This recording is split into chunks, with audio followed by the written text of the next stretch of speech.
Yo, what's good? My name is Kirill, and right off the bat, this video is about to be insane. And if you guys are new here, let me just clue you in real quick. You see, one day I got a message from one of my subscribers that wanted help to essentially sell info products and be their growth operator. And you see, after that, I said, fuck it, let me help you out, bro. And it's been exactly 50 days since we partnered up, and I've helped him sign the creator that he's made money with. And in this video, not only will Scooby finally reveal who he actually is, but we'll also reveal the exact launch that took his creator from A to Z. So let's just jump straight into it and make sure you guys listen. All right, so I'm here right now with Scooby on our interview, and I've prepared some questions that he's gonna answer. So I guess, like, without any further ado, let's just jump straight right into it. And Scooby, what's up? Would you want to just introduce yourself real quick to the people? Who are you and everything? Yeah, bro. So first of all, my real name, I guess, is not Scooby, it's Sanzhar. I am 20 years old. I'm from Kazakhstan, and yeah, I think that's enough, right? Yeah, We'll save the good stuff for later. for sure. And I guess another little quick thing is, how did we actually end up here? How did we end up like working together and doing what we were going to talk about? And yeah, how did that happen? If you want to tell the people. Yeah, bro, it's a when you look back at it, it's a crazy story, right? Because it was very, very random. Like it was so random that it's crazy. So basically, um, I messaged you on Instagram after watching just one of your videos. I don't remember which one, but it was just one of the videos of yours on YouTube just pop up on my feed, and then I joined your Telegram channel, and then I listened to a bunch of your voice notes. I saw that you actually know what the hell you're talking about, and then I just randomly decided to send you a message on Instagram. We started talking from there. We found out that we knew a lot of like the same people in the space, and yeah, and then we just kind of started this whole thing. Sick, sick. So, what did we actually like low key end up doing, or like, because I guess most of the people in the space was telling you before, like they charge for like a course or whatever, and I think you were the one that gave me the idea of like running like a if or I don't even remember like how did this happen that Yeah, we it should was, like help each other bro. out and all this. Yeah, it was just a random idea because I remember at the time when I was like texting you, it was like 3 or 4 a.m. my time. So it was like a random 4 a.m. idea, and I was like, "Yo, like, what if we just like ran up like a challenge for your YouTube channel?" Yeah. And it basically it just made sense because like obviously you are trying to grow yourself on like on YouTube and like grow your personal brand on YouTube, and I'm just trying to like grow in general. Like I'm not at the point yet where I'm trying to like build a personal brand, but I am trying to grow in this space, right? And we, it also kind of like it's it kind of fell into place because we are doing essentially the same thing. We're doing the same business model, so it just made sense that we just run up something together. Well, actually, we didn't run up something together yet, but this time it was just me doing this with your help, and then Yeah. um, yeah. I guess like fast forward to now, like what are you doing now? Like I helped you obviously sign a creator. You have another creator that you're working with. Like what's kind of like where are you sitting at right now with like the creators and Yeah, all this? yeah. So right now I'm currently sitting at two clients, I think. So the first and the biggest client that I have is obviously the one that The we one we talked landed. about. Yeah. Yeah. And I'm just working with this client right now. We're starting to think about a new launch that we're going to do pretty soon. And with the second client, we kind of did the first one, and now we're just focused on growing his YouTube channel so that we could have more organic traffic and like more high quality traffic so that we could use it for the next launch. Okay. Sick. Well, I guess back to what you were saying before, like when you messaged me and everything. Just so obviously I already know, but did you have like any experience in the info space when we started working together on like all of this? Yeah, I think this is the thing that kind of separates me from like a lot of people, but I really did have some experience. I did have experience in copywriting. It was mostly just freelancing because I was um, I was kind of in this info space, but I started out as a copywriter, and I started out like maybe 4 years ago now, and I got really good at copywriting, and then I was just running with it because I didn't know about basically just this like whole growth operating model, and so I was just like focused on growing my copywriting agency. Um, then I took some time off copywriting, and I wanted to try myself in the high ticket sales game. Did that for a few months. It didn't go as good as copywriting, so I kind of switched back to it. And then eventually I just found out about growth operating, that you can pretty much just combine all the skills together, and make even more money and be, have even more like control over someone else's business. So that's the timeline of like my skill set. I mean, also like that really helped that you already knew what you were doing because obviously for me, when you first like shouted the idea at me, I was like low-key skeptical, but then we started talking more and like even talking from before, like you were telling me that you already been doing this for a minute, you've been doing copywriting, doing this and that. And I was like, okay, low key, for me, I'm down to do this for free. But if it was like somebody who was a complete beginner, that would be way harder to do it from like this like day one, zero, not knowing anything, like having basically zero skill sets that you need to actually do growth operating. Because there is a good amount of skills that you should have when like going into the growth operating space. And also, for me at the time when I was obviously working with my creator, like it was just perfect. It was perfect. And I Yeah, I guess mean, it does require a lot of skills, like because a lot of people in this space, like this is what I've been. I think we both know it already, but like I just wanted to mention that like a lot of people who talk about like growth operating or like working with creators right now, they frame it as something that you can do like with no experience whatsoever, and like maybe there are exceptions and maybe there are people who can do it with no experience, but obviously it's going to be harder for them.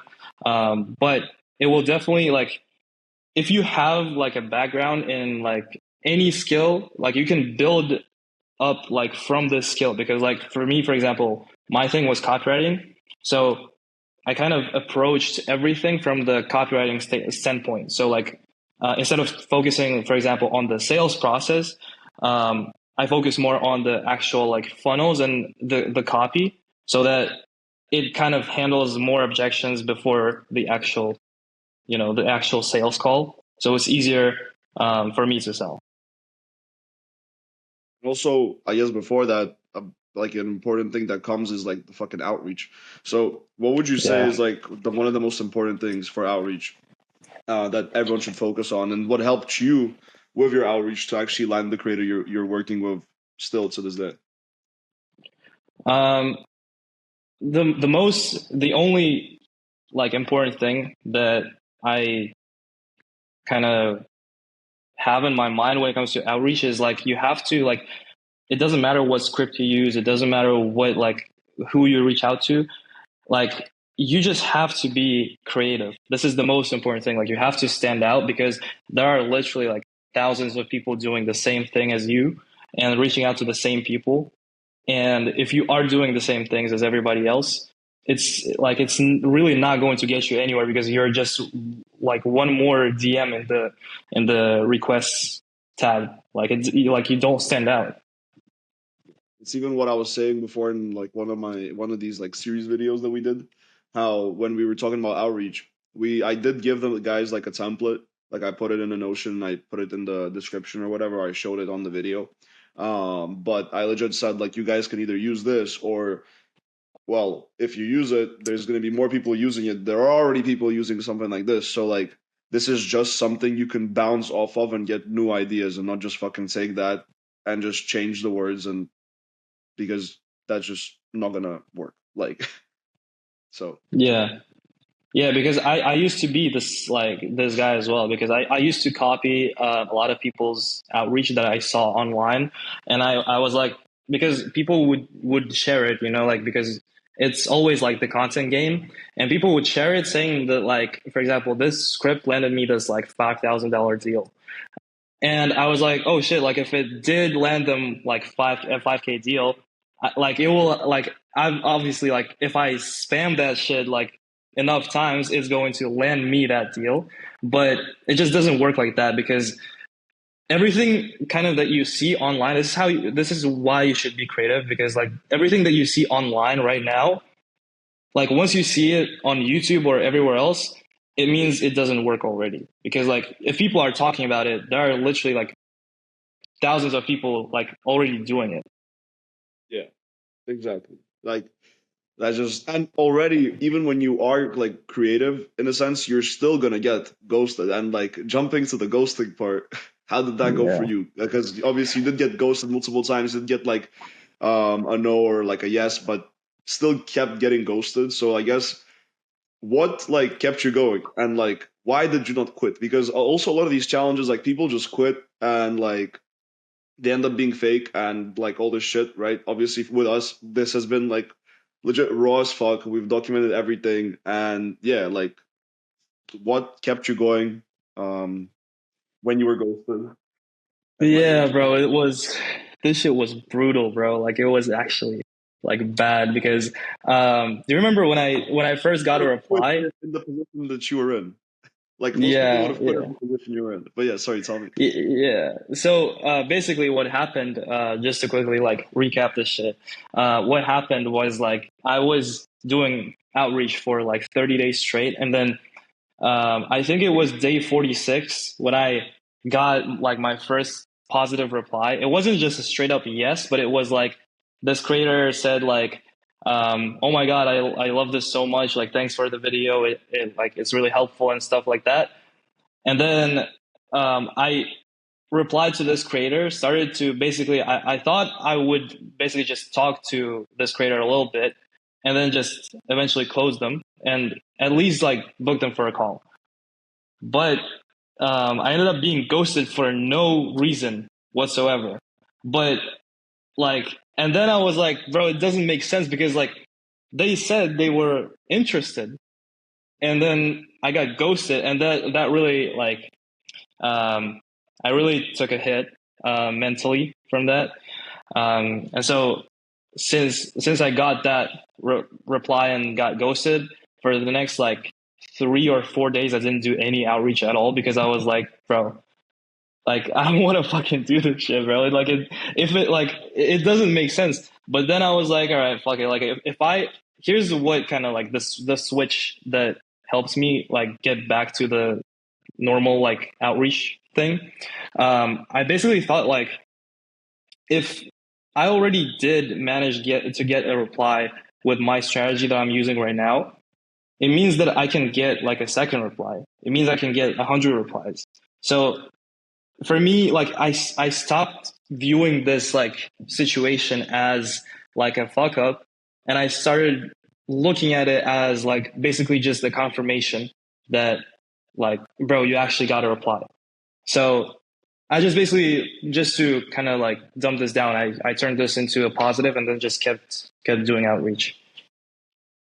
Bro, because the thing is, like low key, like the DMs, it might be just the worst part. I mean, it is low key the worst part out of all of this because Yeah. everyone is one DM away. There's thousands of people DMing like every single day, every single second and shit. So if you get past the DM stage, like you're chilling. You get a reply, you get on a sales call, you hopefully close the guy, and you don't have to DM again, Yeah. and then you get like your testimonial and you move on. But the DM shit, yeah, for sure. But low key, it didn't even take us that long. Like I remember me starting out, I would have to DM a lot. Like I DM'd, well, I was bro myself. I was doing I don't know, a lot of DMs a day. I don't know like exact numbers now, but it took us like 46. How many days did it take us for you like Yeah, to like officially like get a around reply? 50. Yeah, like around 50, I Yeah, think. But the fact that like also to touch on that like what you just said about like doing outreach yourself. This wasn't my first time doing it. This is the thing. This is why Yeah, like it kind and of that as well. yeah, because I remember back when I was doing copywriting and when I just started doing copywriting, like all those years ago, I started with I was doing both cold email and cold DM. So in I think it was January of 2021 or something. I started on January 1st, and every single day until January 31st, I sent out 100 cold DMs. Oh, sorry, 100 cold emails and 50 cold DMs every single day. So in total, it was crazy numbers that I sent out that month. But the craziest part about this is that I had no replies, like literally no replies. And maybe I had like three no's, and that's it. No yeses whatsoever. That is pretty fucking mental. I'm not gonna lie. Yeah. I guess jumping on to the next thing, like walk me through like the moment you realize that fuck, like this is actually gonna work. Like I'm about to like sign a creator, I'm about to make this guy this amount of money, I'm about to make this amount of money. Like, what were you feeling like in your head? Like, and what was the moment that you're like, okay, like we got this. Like the challenge is gonna be good. Yeah. So I didn't have that moment when I was like, oh shit, like it's going to work up until I finished up the call with my creator, the first call when I closed them, Yeah, because I have a lot of like people can call it like bad experiences, but it's just lessons for me. I have like a lot of those when I used to think like, oh shit, like I just landed this deal and then I hop on a call with this guy and for example, he says like, oh, I'm not interested, something came up and whatever, right? So I kind of got used to like not setting expectations before the deal is actually like closed. So with this guy, he replied, and like we started talking in DMs, and then he even like he was the one who actually suggested that we hop on a call. So once we hopped on a call, like you remember yourself, bro. Like I sent you the recording of the call. Like me and this guy, we spoke for literally like almost 2 hours. So like it was kind of like it wasn't just an average like sales call because something really clicked with this guy. So like we really like related to each other, and we're kind of just like even now like when we work, we're just kind of like it's just two friends working. It's not like you know yeah, you guys are just boys. Like that's two the best part. Like yeah working with like a guy and is just you're not like partners. You're legit like yeah boys. Like you're just chilling on call. You know, talking about whatever. Okay, so obviously now we got to the point where you like got on the sales call, you closed the guy. We got the three stages where we have the DM, sales call, and then the launch. So I guess my question is, what did not go as expected during the launch, and how did you like handle it? yeah. Bro, honestly, the launch it was like a very cool experience. It was a crazy experience because it was like when you think about it, it was like my first ever time doing this. Yeah, Um, exactly.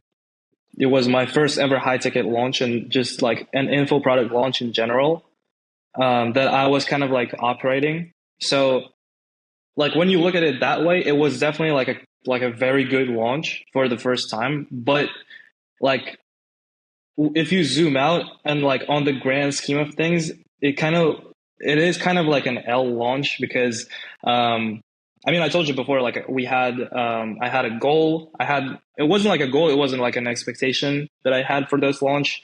Basically we wanted to do 30K, and we ended up doing 15K with the launch. So we didn't really hit the goal, but we still ended up making money.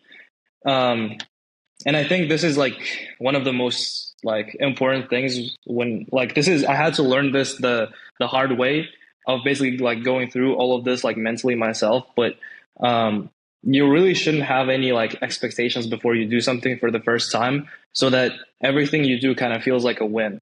So I made that mistake because I was like I thought I was the shit. So I was like, bro, this shit is easy. I'm going to easily run up like a 30K launch and then just scale them to like $1 billion a month easily. But it wasn't the case.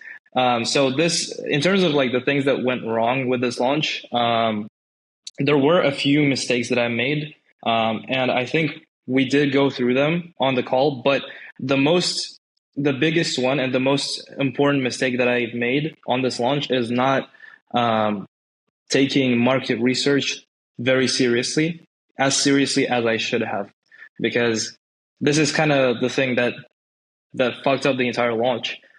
This was the reason why we ended up doing 15K instead of 30K. This was the reason why it was so hard to sell. Um, Even though I didn't have any objections on the sales calls, it still was hard to sell because of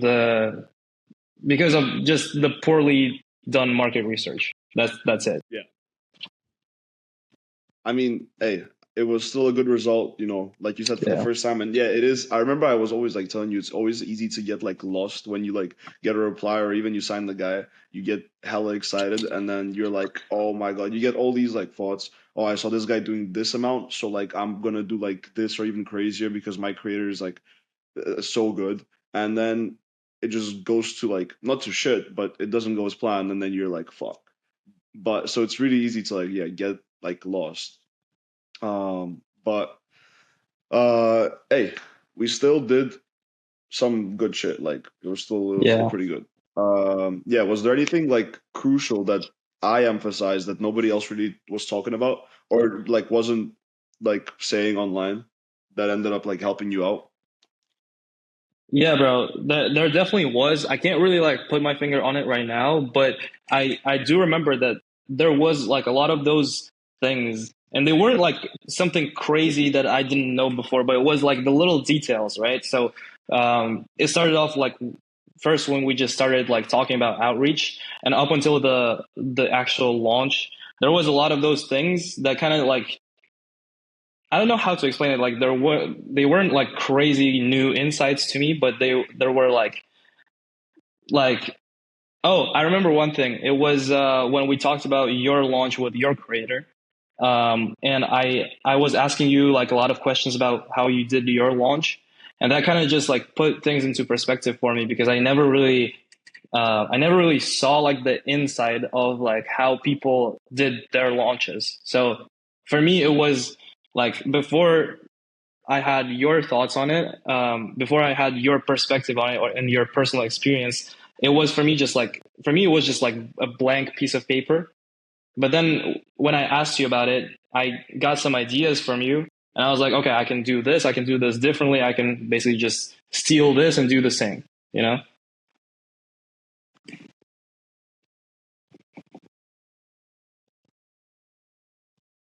Exactly, because I was also like hella raw. Like I was just telling you like bit by bit this and that and this and that. And like you said, it might have been you might have heard it before, but it's like those little details that people also like leave out and shit in like let's say their short form content or their YouTube long form content. Um, but yeah, sick. All right. So going back to I guess the outreach and what you were doing, what would you say is something that's like important for people to focus on when sending DMs to creators so they can actually get responses?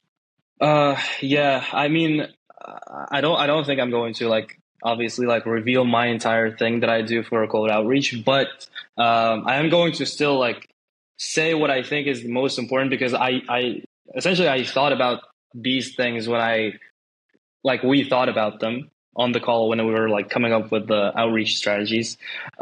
So the first thing that kind of like I think it's kind of like the most important thing whenever you sell something like whether it's a service or a product, whatever you do, and you do cold outreach, like you are essentially reaching out to the person who's never seen you before, who doesn't know who the fuck you are, and you are trying to sell something to them. So, like for you to actually like understand how to properly do it, you have to look at yourself through their perspective. Like, just imagine that you are that person, you are that influencer, that creator that you're reaching out to, and just put yourself in their shoes and look at yourself and be like, okay, would I reply to this guy, or would I want to work with this guy? Because if the answer is no, like, why the fuck would you even do it, right? Because like the point is to get them to work with you or to give you a reply or whatever. So you have to be likable and your offer and everything that you talk about in your cold outreach has to be so likable, and it to the point where it's like it's going to be a no-brainer for the person. And this is also like kind of transitioning to the next point.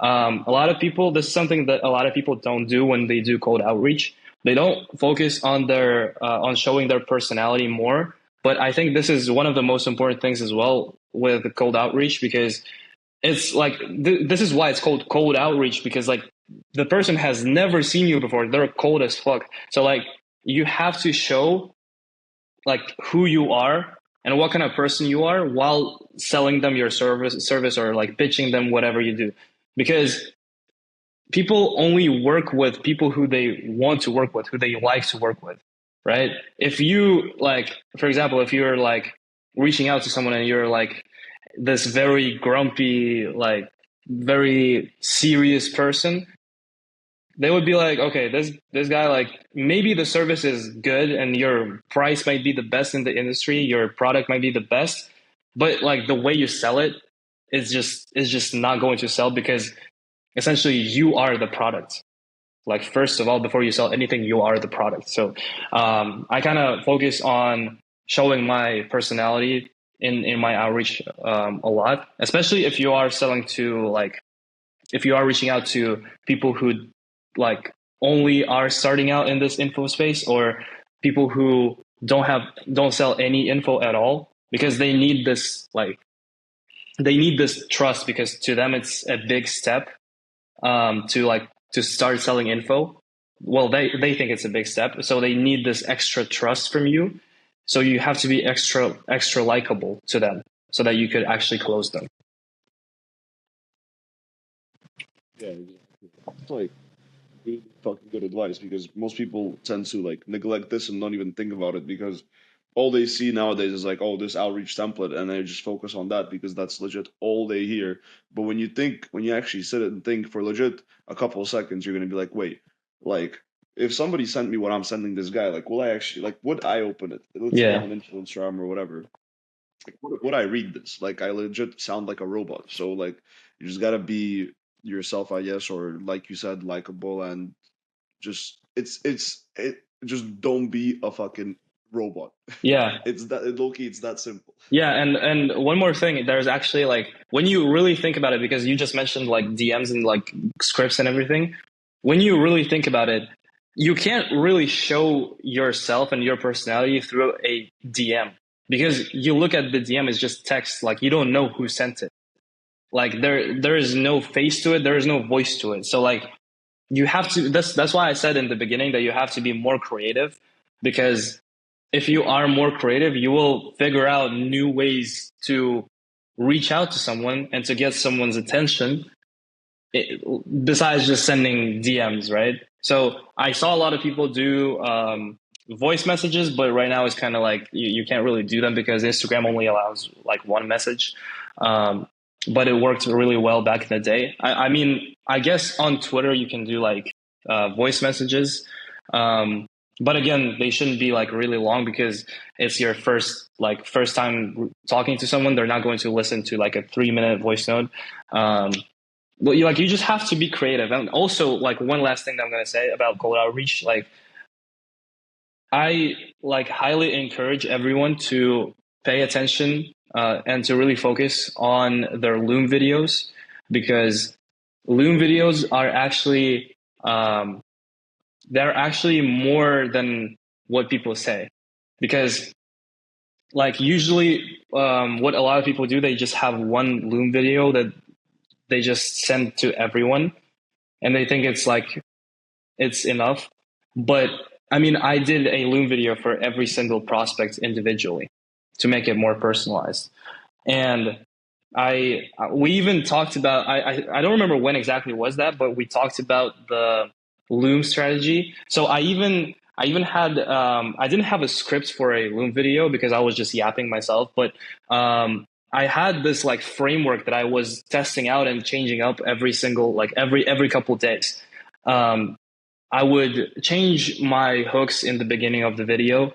I would change the offer that I talk about, or I would not mention the offer at all in my videos. So like I would just like test different things. So first, your Loom video has to be very personalized to whoever you're reaching out to, and second, besides like making it personalized, you also have to make it like you have to test different things and see which ones work better in different industries with different kind of creators, and because like all people are different, you know.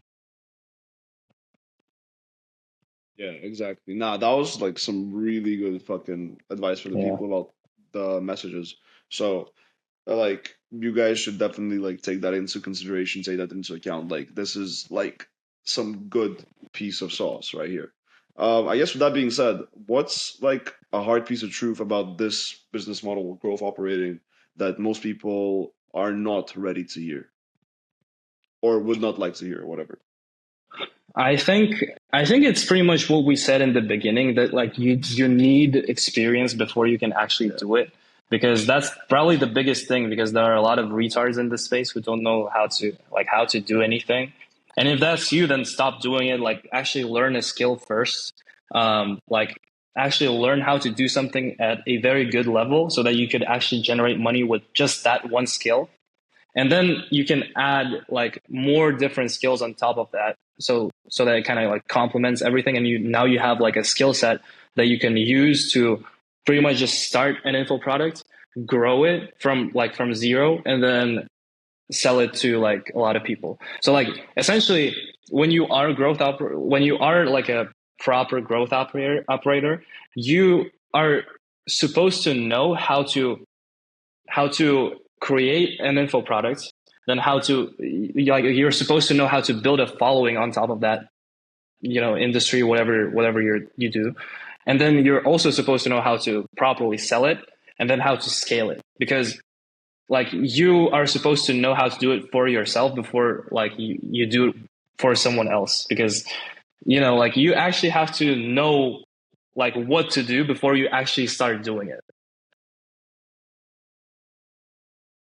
Exactly. I mean, like, there's people who say like, "Oh, rough operating is the easiest business model to start." Why are they saying it? Because they're trying to sell you to fucking start learning it or whatever. But Yeah. what they're teaching you is also bullshit. And because, like you said, you need so many skills. Like, it's legit. Growth operating is not a skill. Growth operating is like a bunch of skills mixed together. You got copywriting, you got fucking making content, knowing how to hook a person with videos, knowing like ads, VSL, landing pages, how to manage a team. Like growth operating is, it can go huge. Like it's legit. You're a manager, but like being a manager is a big thing. You have to manage a lot of aspects in the creator's business, because essentially what you do as a growth operator is you do not, like, the creator is hands off and you're hands on. You're doing everything. The creator is just there to provide, I guess, the course selling and actually teach the people what he practices, and then you're there to do the rest. And then obviously the creator will also record like content, and again, you're going to be the one managing everything else, like from that point, as Right. a like insane growth operator. So when people say like, oh, it's the easiest or whatever, it's really not the easiest. Right. But it's simple, like in steps. It's simple. It might look simple, but yeah, it it definitely isn't, I wouldn't say, the easiest. Yeah.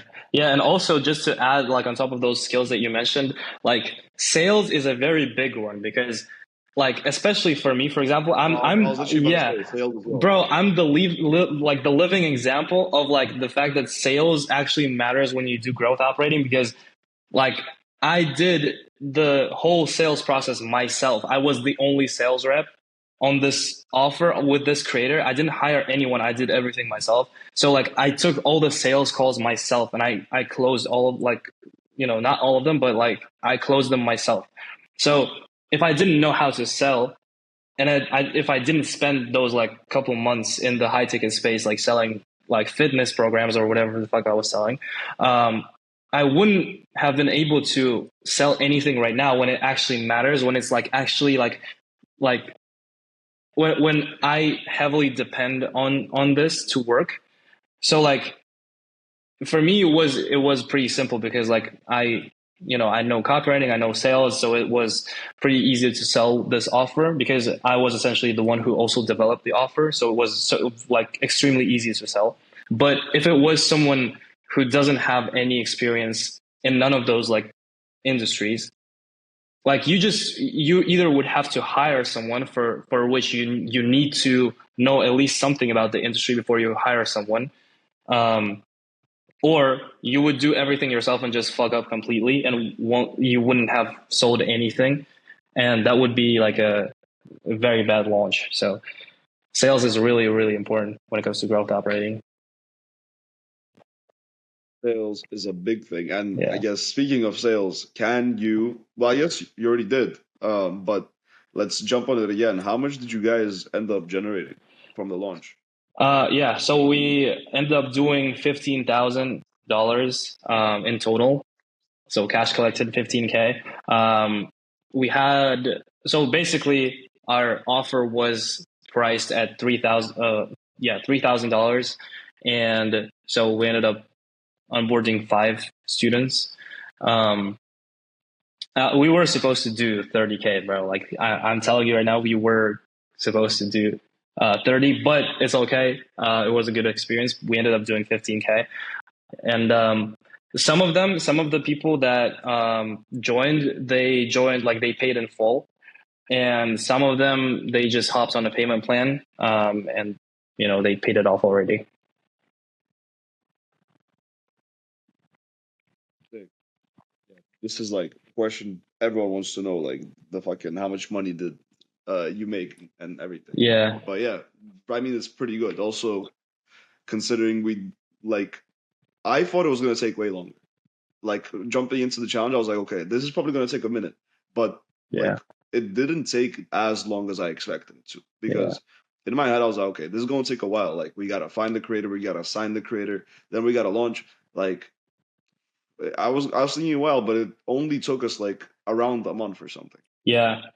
And also, like the launch itself was pretty quick for someone who was doing it for the first time. It took me, I think, the launch itself Yeah. lasted for like 1.5 weeks, or like around 2 weeks. Like we can just round it up to 2 weeks. But especially like right now, like knowing what I know now is like hella long. It feels like like a long time. But with no experience, launching something in 2 weeks, especially like high ticket, I think it's pretty good. But especially like bro, like now I probably would have done it in like maybe 3 days. So And I guess that's a good point you mentioned because I was legit about to ask you, knowing what you know now, what would you, it's a pretty cliche question, but it's also interesting. What would you tell yourself, let's say a month ago, 2 months ago, like when we were just starting this, let's say, yeah, I what would would you want to just tell yourself and or wish you knew? Bro, I would just say like fucking focus on market research, bro. You dumbass, focus on market research. Like that was probably like the biggest mistake, but I wouldn't really change anything about like how it went because obviously like it's all a learning process. Like with every single launch you do, like you learn something new.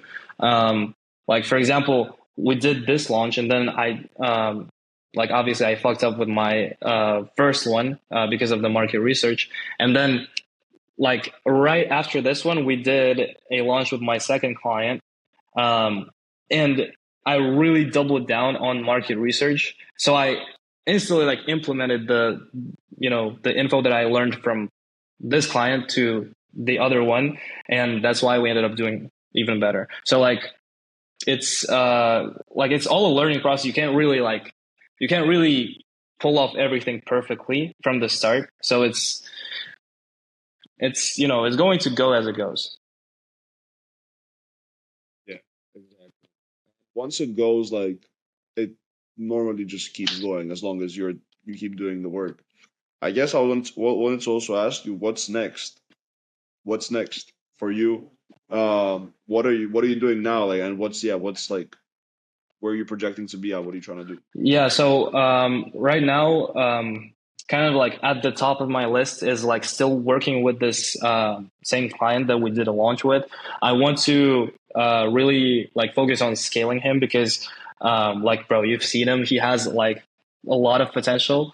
He has like, I'm pretty sure he's going to be at 100K a month, like easily. I don't know when exactly, but I know it's going to happen. Also, with my second client, I don't know how long it's going to take to get the YouTube going, but we're going to be kind of like working on that. But most importantly, I also want to um, sign a new one. Obviously, I want to do like a new launch in a different industry and just implement what I know now and kind of structure my deal differently so that, you know, not only I would generate more money, I would also get paid more. So like, yeah. Do you want to like talk about like what we were talking about like in terms of like your YouTube? Yeah. So essentially, we were talking like legit maybe a couple of days ago, a week ago or something, and seeing as like we've been doing the challenge, it went well. We decided to essentially start a new challenge, and I was gonna announce it in this video, and I guess I'm gonna just announce it right Yeah. now.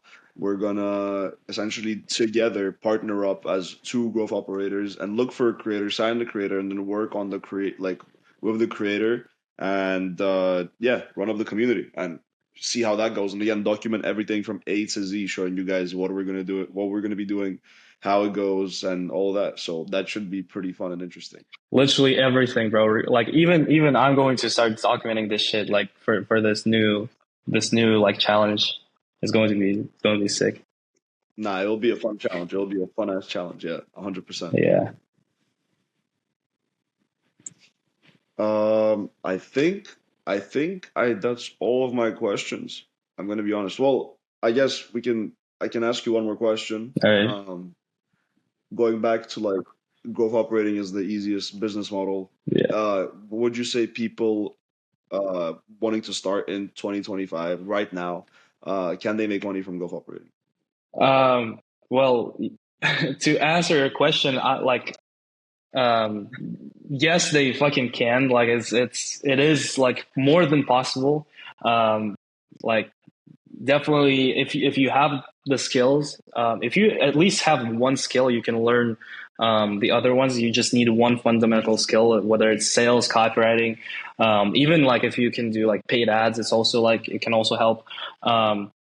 Like just if you have one skill, like just get into the space, like get to know more about like growth operating, how to do it, how to launch info products, how to actually run an info business, um, how the how to build the back end of the info business, and like eventually it's going to work. Like it does work in 2025. This is the year when I started doing this, and yeah, that's pretty much it. Like you can't really say much about it because it does fucking work, bro. Like I wish I had the money in cash so I could do like a money spread. Um, but I mean, I bought myself a new phone. Like I can show you that. Like I bought myself a new phone after like right after this launch that we did. Um, I I bought my mom a laptop. Um, so what else did I do? I bought it's just like it wasn't really like nothing crazy. Like I didn't buy myself like a Lamborghini or whatever, but like it is like it does work. Like and once you start scaling, like obviously that will come later. And I'm going to start scaling like this, like obviously like right now. Um, but like just don't have any huge like expectations from the beginning, and you're going to be fine. Awesome. Well, I guess that Loki sums up everything. We went over a lot. We gave out a bunch of sauce even in this interview still. Everyone got to finally meet you, Yeah. and I guess you're still gonna be on the channel. We're gonna be showing them what we're gonna be doing. So yeah, I appreciate you coming on here, brother. Thanks, bro. Thanks for having me. It's been a pleasure. Alright, so after this interview, as you can see, even though Scooby wasn't a complete beginner in the info game, his situation might have still been harder than some of your guys's, seeing as he's coming from a third world country. And that just goes to show that you guys really do not have any excuses, seeing as the creator business isn't really that complicated. And obviously, this is not the last time you're seeing Scooby on this channel, as we've planned something insane for you guys that you're going to be seeing soon right here on this channel. So if you guys did enjoy this video, just subscribe, leave a comment, join the Telegram, all that stuff, and I'll see you guys in the next one.